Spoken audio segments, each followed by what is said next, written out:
ምርጫ ሁሉ ሰዎች የተወዳደረው ነው። ሁሉ ፓርቲዎች የውድድር ላይ ናቸው ያሉ። እኔ ግን ማለት ነው ዘንድሮ ብልጽግና ከማን ጋር ነው የሚወዳደረው? የዘንድሮ ምርጫ የሚቀጥለው ምርጫ ጠቅላይ ሚኒስትር አብይ አህመድ ያሸንፋል። ጨብጨቡ። 78 ምርጫ ክልሎች አሉ። ኦሬዲ ማማ እንደሚያሸንፍ እናውቃለን። የምርጫ ኮረጆ ወይም የምርጫ ጣቢያ በቀበሌ ላይ ተቋቁሞ ህዝቡ ባመነበት መንገድ ነው ምርጫ የሚካሄድ እንጂ ወረዳ ላይ በግድ ሸጥ የሄደ ማዳበሪያ ሊያመጣ የሄደን እየሰበሰበ ምርጫ ምረጡ ይለናል። 66 ሰው ገደለ፣ 24 ሰው ቁስለኛ አለ።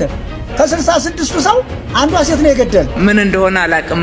ጎዳና ላይ ወጥቶ ምግብ የሚያስለምን ምንም ምክንያት የለም። እንኳን ጎዳና ላይ ያሉት አይደለም እኛ የምንበላውን አጥተናል። ሰላም ጤና ይስጥልን። ቤተሰብ እንደውቃችሁልኝ በአዲስ ቪዲዮ ተመልሼ መጣሁ። በዚህ ቪዲዮ የምንመለከተው የዘንድሮ 2018 ምርጫ እንደዚሁ ደግሞ ከ7 ዓመት በኋላ የሚደገመውን ምርጫ ጠቅላይ ሚኒስትር ዶክተር አብይ አህመድ እንዳሸነፈ ወይ ደግሞ እንደሚያሸንፍ እየሰማን ነው የምንገኘው። ማን ነው ያለው ይሄን ነገር የማስመለከታችሁ ነው የሚሆነው። እንደዚሁ ደግሞ ከዚሁ ምርጫ ጋር ተያይዞ እንግዲህ ጆሃር መሐመድ አሸናፊዎቹ እንደሚታወቁ ገልጿል። እሱን የማስመለከታችሁ ነው የሚሆነው። ብዙዎችን እያናገረ የሚገኘው ከንቲባ አዳነች አቤቤ ንግግርም አለ። ረሃብ የለም ትለናለች። እስቲ እሱን የምንመለከት ነው የሚሆነው። ላይክ እና ሼር ማድረግ እንዳይረሳ።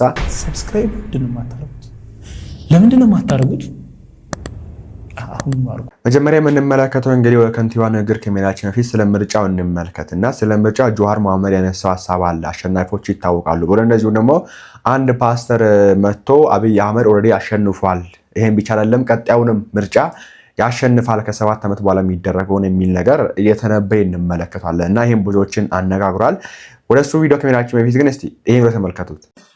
የምርጫ ኮረጆ ወይም የምርጫ ጣቢያ በቀበሌ ላይ ተቋቁሞ ህዝቡ ባመነበት መንገድ ነው ምርጫ የሚካሄድ እንጂ ወረዳ ላይ በግድ ሸጥ የሄደ ማዳበሪያ ሊያመጣ የሄደን እየሰበሰበ ምርጫ ምረጡ ይለናል። እንዴ የኮ ታስቦ ተብሎ የማይታወቅ ነገር ነው።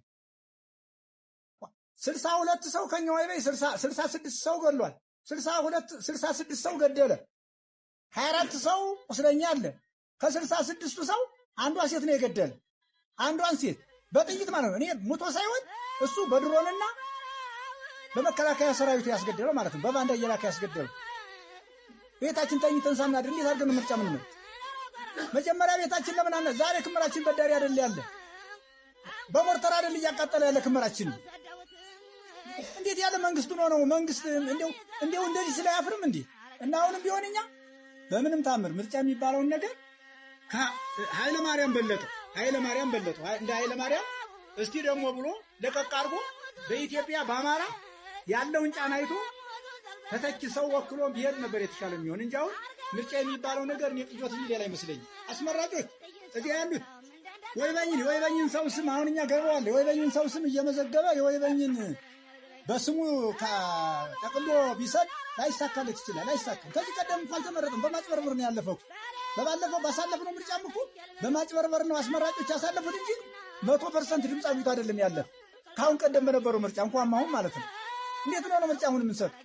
እና አሁንም ቢሆን እኛ የምንለው እኛ ማዳበሪያ ግንቦት 24 ምናምን ይላሉ። ምርጫውን የዚህ ያለ ማዳበሪያ ውሰዱ እያለ ዝም ብሎ ያስፈርም ከሆነ ማዳበሪያ እንዳመጣ የሚደራሽ ያለ ድም የዚህ ያለ ቀልጦ ይቅ ይሄ እንግዲህ ከህዝቡ ስለ ዘንድሮ ምርጫ የተነሱ ሀሳቦች ማለት አንዱ ነውና እንዲያው ምርጫ በግድ እንድንመረጥ ነው የተደረገ የሚገኘው የሚል ነገር ሲነሳ እንመለከታለን። እኛን አባት እንደሰማችሁት ነውና እታችን ደግሞ ስሟት። እኔ ግን ማለት ነው ዘንድሮ ብልጽግና ከማን ጋር ነው የሚወዳደረው? እውነቴን ነው። አሁን ድሮ 97 ላይ ነው ያስታውሳለሁ የኢህአዴግ ከቅንጅት ጋር ነው የሚወዳደረውና ቅንጅት ነበረ በጣም በቃ ጎልቶ የሚታይ የነበረው። የዘንድሮ እጩ ተወዳዳሪዎች ወይ ደግሞ ተቃዋሚ ፓርቲዎች በሳይለንት ነው እንደምትወዳደሩት።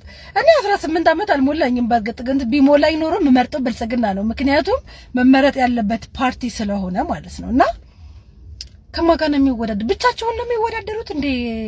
አብቹ ነገ የበረነ ምንም ነገር አይቼ ስለማላውቅ በጣም ግራ ስለገባኝ ነው የጠየኳችሁ። ይሄም አለ እንግዲህ ይሄ ብዙ ጥያቄ ነው። ምርጫው ከማን ጋር ነው? እነዚህ ፓርቲዎች ሆነው የቀረቡት ራሱ እኮ አብሮ ነው የሚሰሩት የሚል ነገር አለና የሆነ ሆኖ ግን አሁን ላይ የሃይማኖት አባቶች ለመንግስት እንደሚያሸረግዱ፣ ህዝቡን እንደማይመለከቱ፣ ስለ ህዝቡ እንደማያስቡ ያው ግልጽ የሚታወቅ ነገር ነው። አብዛኞቹ ሁሉም በሚባል ደረጃ የሃይማኖት አባቶች ከህዝቡ ጎን የቆሙ አይደሉም። ወደ ነፈሰበት የሚነፍሱ የመንግስት ካሬ ናቸው። እንደሚታወቀው ህዝቡ ተራበ፣ ተጠማ፣ ተፈናቀለ፣ ተረሸነ እነሱ አይመለከታቸውም፣ ስለነሱ አያስቡም እና በሁሉም ቤተ ውስጥ የሚገኙ አባቶች አሁን ላይ እንደዛ ሆነዋል የሚያስገርም ሁኔታና አንድ ነቢይ ጭሮ የሚባል ነቢይ ደግሞ እንግዲህ ትናንትና መጥቶ እንደዚህ ብሏል። ስለ ኢትዮጵያ ትንቢት ልናገር ነው። ትንቢቱ ጻፉ። መጋቢት 27ኛ ወር 2018 ዓመተ ምህረት የእሁድ የጠዋት ፕሮግራም ላይ የዛሬ ስለ ኢትዮጵያ መልእክት ላስተላለፍ ነው። እንግዲህ ከ2012 በኋላ መልእክት ላስተላለፍኩም ዛሬ መጀመሪያ ጊዜ ነው መልእክት ማስተላለፈው። መልእክት ጻፉ። ስለ ኢትዮጵያ ነው። እኔ እግዚአብሔር የተናገረ ነገር ሚነገር ነብይ ነኝ። እንደዚህ ማይወለወል ቀጥታ የሚነገር ነብይ ነኝ። ምክንያቱም ምንም ነገር የማይደበቅ ምንም ነገር የማይሸሸግ ምን ይለኛል የማይል ምን አሉ የማይል ምንም ነገር እንደዚህ ለባብሼ የማላወራ ቀጥታ የሚያወራ እግዚአብሔር ነብይ ነኝ። ለሰው አገልጋይ አይደለም። እኔ የእግዚአብሔር አገልጋይ ነኝ። ለሰው አይሸበሽብም። እኔ የእግዚአብሔር ሸብሻቢ ነኝ።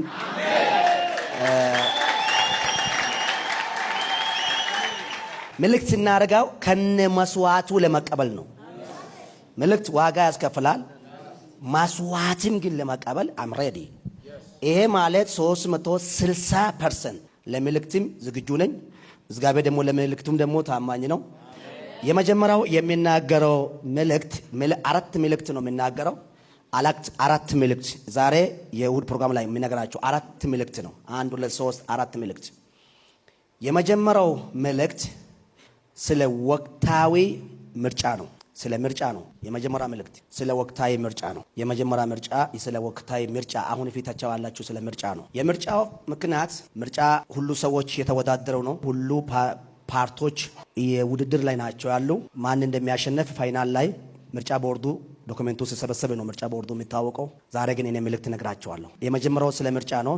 የዘንድሮ ምርጫ የሚቀጥለው ምርጫ ጠቅላይ ሚኒስትር አብይ አህመድ ያሸንፋል። ጨብጨቡ።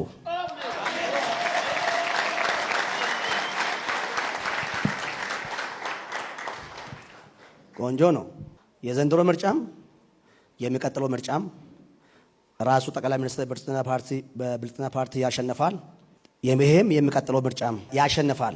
እኔ እንደዚህ አይነት ነገር ላይ የሚያሳዝነኝ ይህንን በግ የሚከተል ፍየል የሆነ ህዝብ ነው። በግም ከሱ የሚያንስ ህዝብ ነው። እንግዲህ ጭንቅላቱ ከሱ ስለሚያንስ ነው ይህንን የተከተለው እንጂ ነብይ ነኝ እያለ በዚህ መንገድ የማይመስል ነገር። ብዙ ጊዜ እኛ ገር ነቢያት በተለይ በፕሮቴስታንቱ ቤት ውስጥ የሚገኙ ነቢያት ነባዮች ሐሰተኛ ነቢዮች የሚታወቁት ከህዝብ ጋራ አይገናኙም። እነሱ ህዝቡ ሲፈናቀል ስለ ህዝቡ ድምፅ አይሆኑም። ህዝቡ ሲራብ፣ ህዝቡ ሲጠማ፣ አደጋ ሲደርስበት፣ የተለያየ ችግር ውስጥ ሲገባ፣ ጦርነት ባለበት ሰዓት ከህዝቡ ጎን አይቆሙም። ሰላም ይሻላል አይሉም። መንግስት የሆነ ችግር ሲያመጣ ግን መንግስት ጋር ኮሚኒኬሽን ያላቸው ይመስል መጥተው ይተነብያሉ። አሁን አይ ቲንክ ነብይ ጭሮ ተንብየዋል። ቀጣይ ደግሞ ዮናታን መጥቶ አብቹ ያሸንፋል ይላል። እዩ ጩፋ ይመጣል። እንትና እዩ ጩፋ ብላ ኦሬዲ እና የኛ ሀገር ነቢያት አላቅም። ነቢያት የምናውቃቸው መጽሐፍ ቅዱስ ላይ ያሉ ነቢያት ከህዝቡ ጎን ነው የሚቆሙት። ከህዝቡ ጎን ቆሙ ማለት አብይ ይሸነፋል ባለው ተናገሯት አይደለም ባይዘው እያልኩ የምገኘው ህዝቡ አሁን ላይ ያለበት ችግር አውጣችሁ ተናገሩ። እናንተ ልትናገሩ የሚገባው እናንተ እኮ ብትችሉ ይህንን ችግር ህዝብ ላይ ደርስ እያደረጉ የሚገቡትን የመንግስት አካላት ብትገጹ ነው እንጂ በእናንተ ላይ የሚሄደው እንደ ነቢያት ብትሆኑ ከመንግስት ተደርባችሁ አይ እንዲው እኛ ድሎታለን ምን ችግር አለው ህዝቡ ይሙት ይለቅ ከፈለገ እንደፈለገ ይሁን። አማራ ክልል ላይ ተደረገ የሚገኘው ጦርነት እንዲቆም ምን አረክ ነብይ ጭሮ? ኦኬ ወደ ትግራይ የሚሰማ ጦርነት እንዲቆም። በቤንሻንጉል ሰሞኑን ከ50 በላይ ሰዎች ሞተዋል፣ ታፍነው የተወሰዱ አሉ። ምን አረክ? ምን አላችሁ? ጸለያችሁ ለሱ ጉዳይ? ኦኬ ይሄ አይደረግም መንግስት በዚህ ጋር ትኩረት ይስጣላችሁ። እየተራበ ተጠማ ለሚገኘው ኑሮ ውድነት አናቱ ላይ ለወጣን ህዝብ ምን አረጋችሁለትና ነው መታችሁ እንትን ያደርጋል ብላችሁ? እኔ እንጃ። እነዚህ ነቢያት ነው እንግዲህ ህዝቡ ተቀብሎ እየሄደ የሚገኘውና ነብይ ጭሮ እንግዲህ የዘንድሮውን ምርጫ ቀጣዩን ዓመት ምርጫ ጨራሽ ቀጣይ ዓመት ማለት ከ7 ዓመት በኋላ የሚደረገውን ምርጫ አብይ አህመድ ያሸንፋል ብሏልና ከዚህ ጋር ታይዞ እንግዲህ ቀደምታችን ያሰማችሁ እንዲሁም ሲጀምር ከማን ጋር ነው የሚወዳደረው የሚል ጥያቄም አለ። ጆሃር መሐመድ ደግሞ ይሄ ነገር ቀድሞ ተናግሮ ነበር። ጆሃር መሐመድ ነብይ ነው ታዲያ እንበለው እስቲ ስሙት እስቲ። 78 ምርጫ ክልሎች አሉ። ኦልሬዲ ማማ እንደሚያሸንፍ እናውቃለን። በነገራችን ላይ ከተቃዋሚም ጋር ተደራድረዋል እኮ። ለምሳሌ ለኦፌኮ አቅርበው ነበር ከ30 እስከ 50 ወንበር እንሰጣቸዋለን በገንዘብ ድጋፍ እናደርጋለን ሲባል ወንበር እኮ ህዝብ እንጂ እናንተ አይደለም ተብለው ነው የተመለሱት። ከሌሎች ተቃዋሚዎችም ጋር ኦልሬዲ ከተቃዋሚ ማን እንደሚገባ ይታወቃል። አማራ ክልልም ኦሮሚያም ላይ ያለቀ ምርጫ ሳይካሄድ ምርጫውን ያሸንፋል ነው የምትለኝ? ሊስት ላደርግልህ እችላለሁ እነማ ፓርላማ ውስጥ እንደሚገቡ ኦልሬዲ ሊስቱ አለ። አልቋል፣ ተሰርቶ በብልጽግና ቢሮ በጠቅላይ ሚኒስትሩ ቢሮ ተሰርቶ ቢሮ ደርሶ ሰዎች የማይወዳደሩበት ሰሞኑን ኢትዮጵያን ሳይደር መሰለኝ ገዢው ፓርቲ የማይወዳደርባቸው ቦታዎች አሉ የተሰጡ። አሁን እነሱ የአማራ ክልልና የአዲስ አበባ ብቻ ነው ያስቀመጡት። ኦሮሚያም ላይ ደቡብም ላይ ምን ያህል ተቃዋሚ እንደሚገባ ምን ያህል የግል እንደሚገባ ተወስኗል። አሁን ኢንተርኔት ላይ አንዳንዴ እጩዎችን ያለው ይህም ፓርቲ ወክለው ብዙዎቹን የደህንነት አባል እንደሆኑ ማቃቸው የገዢው ፓርቲ አባል እንደሆኑ ማቃቸው በግል ማቃቸው ልጆች የተቃዋሚ ተወክለው ገብተዋል። ስለዚህ ከተቃዋሚም ማን እንደሚገባ ኦልሬዲ ድርድር ተደርጎ ነው። ይሄ ብልጽግና ብቻ መኮንን አይደለም የሚያስፈልገው። ከተቃዋሚ ማን እንደሚገባ አይደለም ስንት ወንበር ተቃዋሚው ለምሳሌ ኤ የሚባል ወይም ሀ ወይ ለ የሚባል ተቃዋሚ ስንት ወንበር እንዲያገኝ ብቻ አይደለም የተወሰነው፣ ከዛ ተቃዋሚ ውስጥ ማ መግባት እንዳለበትም ብልጽግና ወስኗል ኦልሬዲ። ሶ ምን ይሆናል መሰለ ኦሮሚያና አማራ ላይ እና ሌላም ላይ የምርጫው ቀን ይኖራል። በወረዳ ከተማ ላይ በተወሰነ ሴኩሪቲ ይዘህ ምርጫ እንድትካሄድ ታደርጋለህ። ገጠር ሂዶን ቦዘር ውዝት እዛ ቴዲና ጃዋር ተመርጠዋል ብለህ የፓርላማ አባል ሆነው ይወጣሉ። ምርጫው ፕራክቲካሊ ባልተካሄደበት ቦታ ላይም ምርጫ ያልተካሄደባቸውን ቦታዎች የሚወክሉ ሰዎች አዘጋጅተዋል። ይሄ እኮ ዜና እኮ ነው በነገራችን ላይ 100%። እኔ በእርግጠኝነት ልንገርህ፣ ለምሳሌ ምዕራብ ሸዋ ላይ ከአውራ ጎዳና ውጪ የትም ቦታ ምርጫ ማካሄድ አይችሉም። ሰሜን ሸዋም እንደዛው ነው። ምስራቅ አርሲ እንደዛ ነው። የምስራቅ ሸዋም እንደዛ ነው። የአማራ ክልሉም ጎንደር፣ ጎጃም እንደምታውቀው ነው። ቁጭ ብለው ይሄንን ገመገሙ። ሰዎች ይንቋቸዋል። እነኝን የኢህአዴግ ልጆች ሰዎች ይንቋቸዋል። በኢህአዴግ ጊዜ የነበረውን ማጭበርበርና ሸር እነኚህ በእጥፍ ነው ዘመናዊ አድርገውታል። በኤአይ ነው እየሰሩት ያሉት ታውቃለህ። እና ምን ብለው ወሰኑ እንዴ? ድሮ ስታሊን ያለው ነገር አለ አይደለም? በስታሊን ጊዜ እኮ ምርጫ ምንድነው ሰው ይመርጣል፣ ቆጣሪ ነው አንተ ብትቆጣጠረው። ኢትስ ኖት ሁ ቮትስ ሁ ማተርስ ሁ ካውንትስ አይደል ያለው ስታሊን። እነኚህ እንደዛ አይደለም ያሉት። ኖ ምርጫ እኮ መደረግም ግዴታ ተደረገ መባል እንጂ ያለበት ሰው ለነቢይ ጭሮ ያለኝ ጥያቄ አሁን ላይ ይሄንን እንውሰድና እንዲያው ጆሃርን ነቢይ ነህ እንበለው ወይ? አንተ መተህ አብይ ያሸንፋል ከያ ተቀብዬ መጣ አልክ። እንግዲህ እኔ እኮ ድፍረታችሁ ከጌታ ተቀበልኩትን ምንም ሳልቀይር ነው የምናገረው የምትሉት ነገር እኮ ነው። ኦኬ አብይ ያሸንፋል ለማለት ምንም ትጀምር ከጌታ መቀበል አይጠበቅብኝ፣ ግልጽ ነው ይሄ። ኦኬ የትኛውም አፍሪካ ሀገር ላይ መሪ በምርጫ ወርዶ ያቅም በቃ ባጭሩ። ስለዚህ ያሸንፋል፣ ግልጽ እኮ ነው። ያሸንፋል ማለት ይመራል፣ ቀጥሎ ይመራል እኮ ነው። ይሄን ለመናገር እኔ ነብይ መሆን አይጠበቅብኝም። ጆሃርን ነብይ ነው ብለን እንቀበለው። እንደዛ ከሆነ በዛ መንገድ ከሆነ እንዲያውም ስም ዝርዝር ነው የጠቀሰው። እሱ ስም ዝርዝራቸውን ልንገራቸውን ያለ እንዲያውም እሱ እንዲያውም ካቢኔዎቹንም ወደ ፓርላማ የሚገቡትንም አካላት ጨምሮ የተናገረው ነብይ ነህ ብለን እንቀበለው። እና እንደዚህ አይነት ህዝቡን የሚመሩ በጎች እኔ እንጃ። በግ ይመራ በግ ነው እንግዲህ እውርን እውር ይመራው ተያይዘው ገለል እንደተባለው ይሄን ሰውዬ አምነው ቁጭ ብለው ደፍተር ይዘው የጻፉ ነብይ ነው ብለው የሚቀበሉ ሰዎች እኔ ያሳዝኑኛል በጣም። ሶሪ እዚህ ውስጥ ካላችሁ በጣም ይቅርታ አድርጉልኝ። እና ይሄን ምልበት ምክንያት ለሱ ጥላቻ ስላለኝ ሳይሆን መች ነው ከህዝብ ጎን ቆሞ የሚያውቀው? መች ነው ሰላም ይኑር? ኦኬ ሀገር ሰላም ትሁን፣ ሰላም ያስፈልገናል፣ ጦርነት አለ፣ ችግር አለ፣ ረሃብ አለ፣ ዱርነቱ አለ፣ ይስተካከል ብሎ ነብይ ጭሮ ተናግረው የሚያውቀው መች ነው? ራሱ ነብይ ስለሚጣው ነብይም ነው እዚህ ጋርና ወንድሞቼ ስሟቸው። ቦርዱ የሚታወቀው ዛሬ ግን እኔ መልእክት ነግራቸዋለሁ። የመጀመሪያው ስለ ምርጫ ነው። የዘንድሮ ምርጫ የሚቀጥለው ምርጫ ጠቅላይ ሚኒስትር አብይ አህመድ ያሸንፋል። ጨብጨቡ።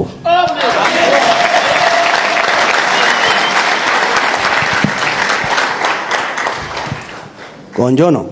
የዘንድሮ ምርጫም የሚቀጥለው ምርጫም ራሱ ጠቅላይ ሚኒስትር በብልጽግና ፓርቲ ያሸነፈ። ዋው ጆይ ጭሮ ግን እለት እለት የነብይነት ጸጋው በጣም እየጨመረና እያደገ እየመጣ እንዳለ እየተስተዋለ ነው። የሚገርም ትንቢት፣ ምን አይነት ያልተጠበቀ፣ ምን አይነት ወቅቱን የጠበቀ፣ ምን አይነት የሚገርም ትንቢት ነው እያስተላለፍክ ያለው እንድንል ነው እንደምትጠብቀው። አሁን እኔ የሆነ ጥቁር ያለ ደመና መጥቶ ጠብ ጠብ ማለት ሲጀምር እመኑኝ ዝናብ ይዘንባል ብላችሁ አስቁብኝም፣ እንደ ሞኝ አታዩኝም፣ እንደ እብድ አታዩኝም። እሱን ተውት። ለምሳሌ ሮብ ላይ ቁጭ ብለን እመኑኝ ነገ ሐሙስ ነው ብላችሁ ምንድነው የሚሰማችሁ? እንደ ሰው ነው የምታዩኝ? እንደ እብድ አታዩኝም? ሮብ ላይ ቆሞ ነገ ሐሙስ ነው እንደማለት ነው። ያን ያህል ጸጋ የሚጠይቅ ያን ያህል መንፈሳዊ መረዳት የሚጠይቅ ያን ያህል ሪስክ ወስደ የምትናገረው ትንቢት አይደለም። ሮብ ላይ ቆሞ ነገ ሐሙስ ነው እንደማለት ነው።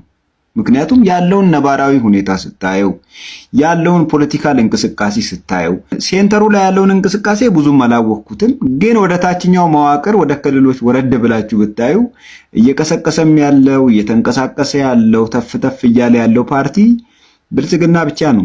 ሌሎቹ ፓርቲዎች እስካሁን ምልክታቸውን እንኳን በሚወዳደሩበት የምርጫ ክልሎች መለጠፍ አልጀመሩም። ምንም አይነት እንቅስቃሴ እያደረጉ አይደሉም። የውድድር ላይ ናቸው ያሉ።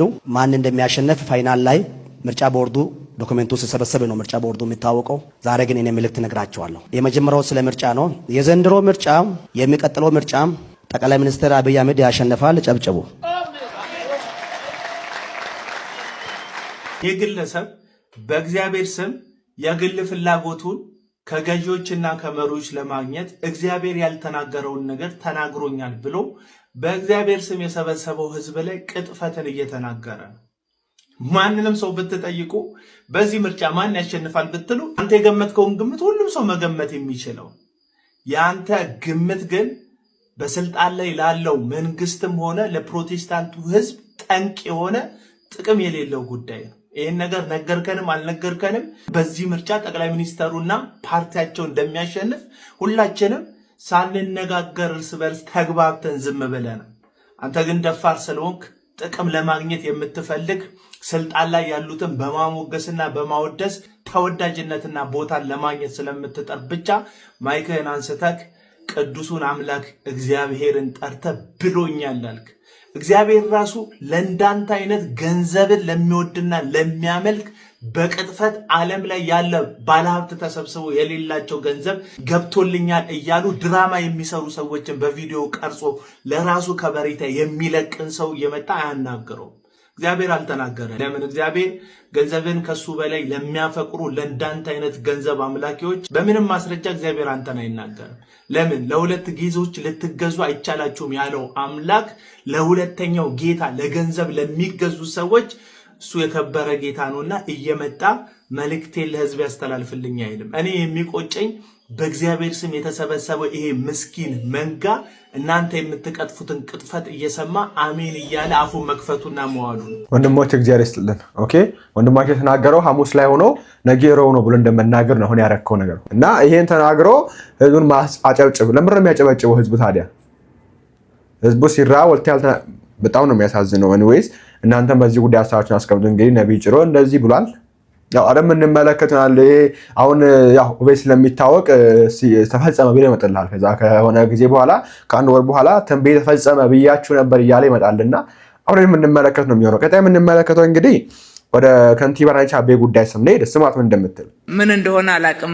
ጎዳና ላይ ወጥቶ ምግብ የሚያስለምን ምንም ምክንያት የለም። አዲስ አበባ ውስጥ እውነቱን ለመናገር እንደው ጎዳና ላይ የሚያስወጣ ምክንያት አዲስ አበባ ላይ በአሁኑ ሰዓት የለም። ከነኚህ ምገባ ማዕከላቶች ውስጥ ወደ አንዱ ጎራ ብሎ ትኩስ ንጹህ ምግብ የተመጣጠነ ምግብ መመገብ የሚቻልበት ከተማ ሆኗል። ደግሞ ምግብ ለዕለት ጉርሳቸው የሌላቸው ወገኖቻችንም ቤታቸው ነው ማረፊያቸው ነው። እርቧቸው መጥተው ምግብ የሚበሉበት ብቻ ሳይሆን አረፍ ብለው እርስ በርሳቸው ሰዓት ወስደው ተወያይተው የሚሄዱበት ቤታቸው ነው። ስለዚህ በየጎዳናው ለዕለት ጉርስ ለሚለምኑ ወገኖቻችን ሁሉ ድጋሚ መልእክት ማስተላለፍ እወዳለሁ። በከተማችሁ ውስጥ እነኚህ የተገነቡት ምገባ ማዕከላቶች የእናንተ ናቸው። ንጹህ ምግብ፣ ደረጃውን የጠበቀ ምግብ በክብር እጃችሁን ታጥባችሁ በንጽህና መታችሁ እዚህ መመገብ ትችላላችሁ እና ተጠቀሙበት ማለት እወዳለሁ። ቋሚ ገቢ ያለው ሰው ብቻ እንጂ ከዛ ውጪ ሆኖ የሚያስፈልገው ሰው ከየት እንዴት መጣ ሊለው የሚችል ማንም የለም። እንደዚህ አይነት አሰራርም የለንም። እንደሰማዎች እንግዲህ ጎዳና የሚያስወጣ ችግር እኮ የለንም። እኛ ለምን ጎዳና የምትወጡት ረሃብ የሚባል ነገር የለም፣ ጎራ ብላችሁ በልታችሁ መሄድ ትችላላችሁ የሚል ነገር ስታስተላልፍ ነበር ትላንትና። እንግዲህ እና ወንድማችን ስሙት አዱዬ በእናትሽ እንዲያው በፈጠረሽ ተይን፣ በፈጠረሽ በቃ እየለመንሽ ነው። እንኳን ጎዳና ላይ ያሉት አይደለም እኛ የምንበላውን አተናል። ይኸውላችሁ አንድ አቬሬጅ ማስተርስ ያለው ልጅ ደሞዙ 18000 ብር ነው። 18000 ብር 16000 ብር የቤት ኪራይ ይከፍላል። ከወር የምትተርፈው 2000 ብር ነች። 1 ሊትር ዘይት 400 እና 500 ብር ነው የሚሸጠው። ጤፍ ስንት እንደሚሸጥ እንቁላል ምናምን ብዬ ያልዘረዘርላችሁ። 1 ሊትር ውሃ 70 ብር ነው የምትሸጠው። እና ተውን እስቲ በቃ ማለት እኛ በተአምር እየኖርን ነው። ጾም ጸሎት እያወጅንም ቢሆን እየተራብንም እየተቸገርንም እንደምንም ብለን እንዳልተቸገረ ሆነን ከዛም ከዚህም እያሟላን በቸርነቱ እየኖርን ነው። የሚያስለምን ነገር የለም ማለት ምን ማለት ነው? እኔ ይሁላችሁ በድሉን፣ አስለቅሱን፣ አስርቡን፣ ዝረፉን፣ በቃ ተስፋ ሳጡን፣ ግን አትቀልዱብን ወጣችሁ በሚዲያ ላይ። እኔ ይሁላችሁ እነዚህ መብያ ሴንተሮችን ለኔ ንገሩ፣ እኔ እየሄድኩኝ እበላለሁ። ማለት ኢትዮጵያ ውስጥ ሰርቫይቭ ማድረግ አልቻልንም። እኔ የማውቃቸው ልጆች አሁን በቀደም ለታ ለትምህርት ቤት መክፈል አቅቷቸው ልጆቻቸው ከትምህርት ቤት እንትን ብለው ቀርተው እኔ ነኝ ብር አውጥቼ በቃ እኔ በእውነት ነው የምላችሁ በቃ 1 ሳምንት ጾም ጸሎት አውጃለሁ አልበላም ብዬ ያንን ብር አውጥቼ ወስጄ ሰጣቸው። እንደዚህ መናገር አልፈልግም ነበር። 1 ሳምንት ጾም ጸሎት አውጄ ነው ያንን ብር የሰጣቸው።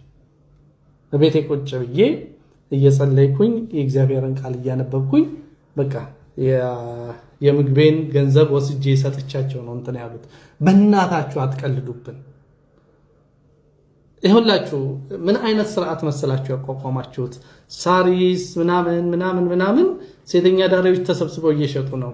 ከአትክልት ተራ ግን ሎሚ አምጥታ ለመሸጥ መንገድ ላይ የምትቆመውን ሴት በርግጫ እያለ እንትን የሚል ደንብ አስቀምጣችሁብን እንዳንሰራ እንዳንበላ ተስፋ እንዳናደርግ እያደረጋችሁን ነው። ከዛ በኋላ የሚያስለምን ምን እንደሆነ አናቅም ትሉናላችሁ። በእናታችሁ ተውን፣ በእናታችሁ በቃ እሺ። የምትራቡት ከተማ እንዲሰራ ነው፣ ለነገ ለልጆቻችሁ ተስፋ ነው ምናምን ብላችሁናል። በቃ ሻመናችሁ፣ እኛ እንሙት ልጆቻችን ይኖሩ፣ ግን አታላቅጡብን። ኢትዮጵያ ውስጥ የሚያስለምን ነገር የለም ትሉናላችሁ እንዴ? 4.8 ሚሊዮን የተፈናቀለ ሰው እኮ ነው ያለው።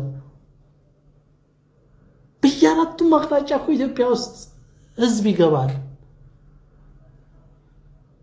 የአዲስ አበባ ውስጥ እኮ የስራ አጡ በጣም ብዙ ነው። ኧረ እግዚአብሔርን ፍሩ ማለት እሺ፣ ህዝብን አትፍሩ።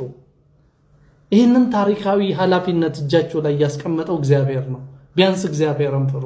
ወንድማችን እኔ ብዙ ጊዜ የኛ ባለስልጣናት ሲባሉ ጆሮአቸውን ከህዝቡን እንዴት እኔ እንጃ ጆሮአቸውን ደፍናቸው ሰይ የምትንቀሳቀሱትና ውረዱ፣ ወደታች ውረዱ፣ ህዝቡ ጋር ሰሩ፣ ከህዝቡ ጋር ኑሩ፣ ስሙት እንጂ ህዝቡን አዳምጡ እንጂ ተረበናል ያለ የሚገኝ ህዝብ ላይ መታችሁ ጎዳና የሚያስወጣ ችግር እንዴት ይባላል እንዴ? እኔ እንጃ እኔ እንዴት እንደምትችሉት እኔ እንዴት ጸጋውንም ኢትዮጵያ ህዝብ ካሁን ላይ ያለው በጸጋ ነው እንጂ ችሎ አይደለም ሙክሰረ ያደረገ ያለው እንዴ።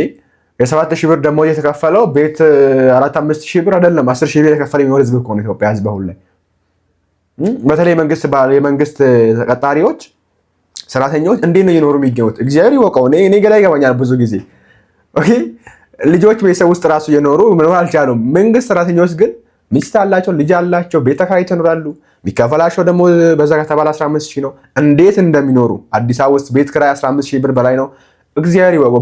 በዚህ ሁኔታ ውስጥ ያለን ህዝብ መጥቶ እንደው ረሃብ የለም እኮ ግራ ይገባል። እና ለመናገር ህዝቡ በረሃብ ያለቀ ነው። ኑሮ ውድነት በቃ አለ ከተባለ እኮ ነገሩ እናንተ ኑሮ ውድነት ራሱ የለም ብላችሁ የምታምኑ ሰዎች ናቸው። ወንድማችን ስሙት። እንዴት ናችሁ? እኔ የምለው ማለት ነው የእውነት ቁም ነገር እናውራ ዛሬ እስቲ ስለ ኑሮ መጨመር በጭማሪ ምናምን ነገር እናንተን አይመለከትም እንዴ? ህዝቡን አይመለከትም?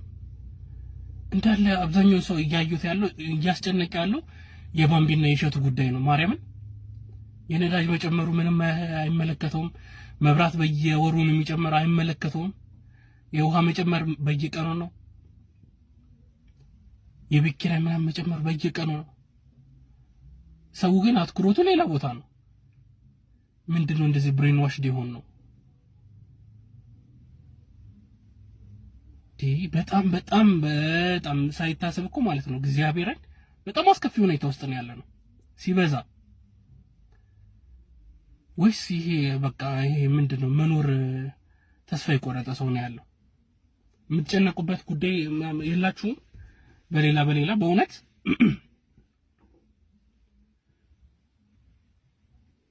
ነዳጅ በቃ የነዳጅ መጨመር የነዳጅ ባለቤቶችን መሀል ላይ በቃ ሀብታም የሆኑትን ሰዎችን ይዞ አሳድጓል።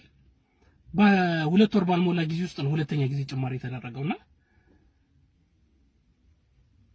ዳው ምንም እያለ አይደለም። መሀል ላይ ያለው ሰው ወጣቱ ምንም እያለ አይደለም። ቴሌ በየጊዜው ነው የዋጋ እየጨመረ ያለው።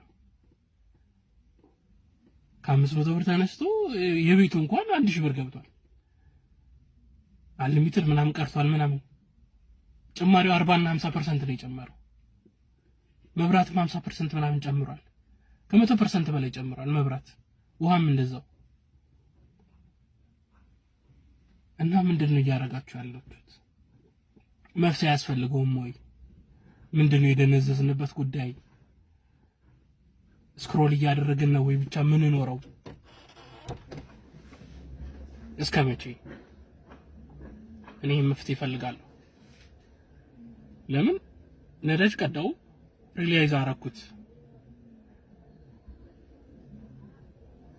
2000 ብር ማለት ጭማሪ የነበረው በትንሹ ማለት ነው። በሁለት ወር ውስጥ 2000 ብር ጭማሪ።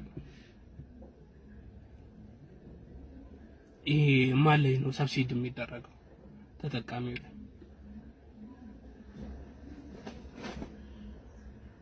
ሌላ ነገሩን ማሰብ አልችልም። ኢኮኖሚ በጣም እያደነዘዘን እየሰበረ ለሚሰራ ሰው እንደውም ጭራሽ ይብሳል ይመስለኛል። የማይሰሩትን አላውቅም፣ ምን አይነት ፊሊንግ ውስጥ እንዳሉ አላውቅም። ለምሳሌ በኔ ኤጅ ላይ ያለው ሰው ምናምን የሆነ ራሱን ችሎ ወጥቶ ቤት መስራት አልኩ እንደቀልድ ቤት ተከራይቶ ምናምን የሆነ መኖር ይፈልጋልና አቺ ማራኩት በእውነት እንዴት ነው እየተኖረ ያለው? በጣም እየተኖረ ያለው። እኔ አላገባው ምናምን ነገርና ላገባ ሰው እና ልጅ ለወለደ ሰው በጣም እያዘንኩ መጣሁ አሁን እጅግ በጣም ማለት ነው። ትምህርት ቤት ዋጋ በየተርሙ ይጨምራል፣ ትራንስፖርት ይጨምራል፣ ሰርቪስ ይጨምራል፣ የልጆች ቀለብ ይጨምራል፣ የራስን ቀለብ አለ፣ ቴሌ ይጨምራል፣ መብራት ይጨምራል፣ ውሃ ይጨምራል።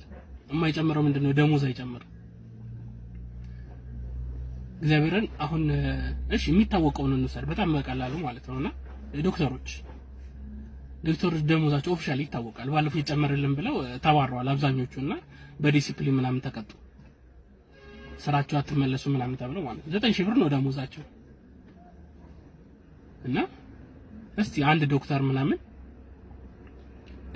ላጤና አድርገው ብቻውን እስቲ ኤስቲሜት ይደረግና ራሱን ችሎ ምናምን ተምሮ 12 አመት ከዛ በኋላ ዶክተር ለመሆን ደግሞ ሌላ 7 አመት ይጨምራል። ስፔሻላይዝድ ምናምን ታውቁትና አቬሬጅ ዶክተር 19 አመት ተምሮ የወጣ ሰው በትምህርቱ እንዴት እዚህ ሀገር ላይ አሁን ባለበት ስታተስ መኖር አይችልም? እግዚአብሔርም መኖር አይችልም፣ ራሱን ችሎ መኖር አይችልም።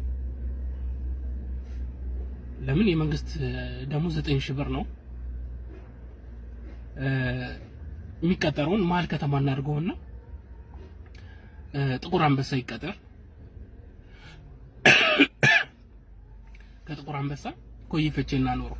ለምን? ሌላ ቦታ ላይ አፎርድ ማድረግ ስለማይችል ኮዬ ፈቼ ላይ ኖርማል ቤት ኮንዶሚኒየም ስቱዲዮ በጣም ዝቅተኛው 10000 ብር ነው። በጣም ዝቅተኛው ማለት ነው። ከዛ በታች አይኖርም፣ የለም። ደሞዝ 9000 ብር ነው። ኔጌቲቭ 1000 ብር ቤት ሲከራይ ኔጌቲቭ 1000 ብር ነው። መብራት ራሱ ነው የሚከፍለው፣ ውሃ ራሱ ነው የሚከፍለው፣ ቴሌ ስልክ ምናምን ራሱ ነው የሚከፍለው፣ ምግብ ራሱ ነው የሚከፍለው። እነዚህ ወጪዎች ማን ነው የሚከፍላቸው? ከየት ነው የሚያመጣው? ኮራፕሽን ካለ ሙስና ካለ አትብላ ስራን ብቻ ስራ ማለት ይቻላል? አይቻልም። በፍጹም አይቻልም።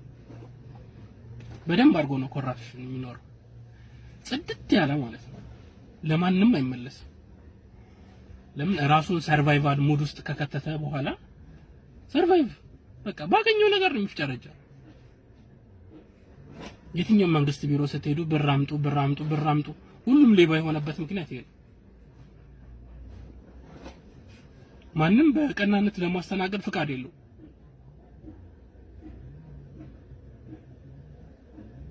በጣም ከባድ ሁኔታ ውስጥ ነው ያለው እና ሰው የማይመለከተው የማያስጨንቀው ነገር ነው እያስጨነቀ ያለው። እስቲ ኢኮኖሚስቶች ምናምን ነገር ከእንደዚህ አይነት ነገር ውስጥ እንዴት ነው ልንወጣ የምንችለው? አሁን ላይ ያለ ነው በአሁን ታይም ላይ ወደ ኋላ ምናምን ንጽጽር ምናምን አልፈልግምና እስቲ መፍትሄ የምትሉትን ነገር ኮሜንት አድርጉልኝ። ይሄ ነው እንግዲህና አሁንም በማለት ፈልገው ነገር ባለስልጣናቶች የመጣችሁ በህዝቡ ላይ አትቀልዱ። እኔ እንጃ እኔ መጨረሻው ያሳምራል ለዚህ ጉዳይ ነው። ምክንያቱም ነብይ ነኝ የሚለው መጥቶ ህዝቡ ላይ ይቀልዳል። ቄስ ነኝ የሚለው ሼክ ነኝ የሚለው ባለስልጣን ነኝ የሚለው መጥቶ ይሄን ህዝብ ይረግጠዋል። በቃ እነሱ እዛ ላይ ስለተቀመጡ ምንም አያጡም። ነብይ ነኝ ያለውም ይሄንን በግ የሆነ ህዝብ እንደ ያልበዋል እንደ ላም ነው የሚያልበው ገንዘቡን። እዛ እንደፈለገ እሱ ቪኤት እየነዳ ይንቀሳቀሳል። ቪላ ቤት ውስጥ ምን የሚመስል ቤት ውስጥ ተንደላቅ ይኖራል። 7-5 ሰራተኛ ቀጥሮ ይኖራል እሱ። ህዝቡ ከታች ያለው ግን የሚበላው የሚጠጣው የለው። ቄስ ነኝ የሚለው ወይ ደግሞ ይሄ ቤተክርስቲያን ውስጥ የሚገኙ ጳጳሳት ብሏቸው እንደዚሁ ናቸው። በቃ በዚህ መንገድ ነው የሚኖሩት። ይሄ ከህዝብ ይሰበሰባል ወዴት የማይደረግን ብር እንደፈለጉ እያደረጉ የሚኖሩ ናቸው። እኛ ቤተክርስቲያን ውስጥ ራሱ ኦርቶዶክስ ቤተክርስቲያን ውስጥ ራሱ ማለት ነው 4-5 ቪላ ቤት ያላቸው አባቶች ናቸው የሚገኙት። እና በቃ ምንም ፓስተሮቹ ጋር ከሄዳችሁ ምንድነው ውሰዎቹ ጋርም ከሄዳችሁ አብዛኞቹ እንግዲህ ስለነሱ ብዙም አላውቅም። አብዛኞቹ በዚህ መንገድ ነው የሚኖሩት። ወሎ ላይ ተፈናቅሎ የሚገኘው ሙስሊም ማህበረሰብ ነው በብዛት የሚገኘው። እዛ ከተፈናቀለው ህዝብ ሄዶ ምንም የማያደርግለት እዚህ ጋር ቪላ ቤት ውስጥ የኖረ ሀገር ሰላም ናት ዳስ አንጥልም እያለ ይኖረላል። ቪኤት ነው የሚነዳው። ህዝቡን ከታች በኩል በሱ የሚመራው ደግሞ እሱን ትምህርት የሚማረው ህዝብ እንደምታውቁት ነው። ባለስልጣናትም ጋር ሂዱ። ካናዳ ውስጥ ቤት የገዙ ባለስልጣናት አብዛኞቹ ዱባይ ውስጥ ቤት ያላቸው ናቸው። ህዝብ ላይ መጥተው ያላግጣሉ። እና እኔ እንጃ ይሄን ህዝብ ሁሉም ይረግጠዋል፣ ሁሉም ይረግጠዋል። ብቻ ያልሻ ያሳምናል ፈልጋለሁ። እናንተ በዚህ ጉዳይ ሀሳባችሁን አስቀምጡልን። በቀጣይ እንግዲህ አዲስ ካሌጅ የላቸውም ቅርብ ነው የሚሆነው። በቀጣይ እንመለሳለን። ላይክ እና ሼር ማድረግ እንዳይረሳ። እግዚአብሔር አምላካችን ሀገራችን ኢትዮጵያ ሰላም ያርግልን። ቸር ቆዩልኝ።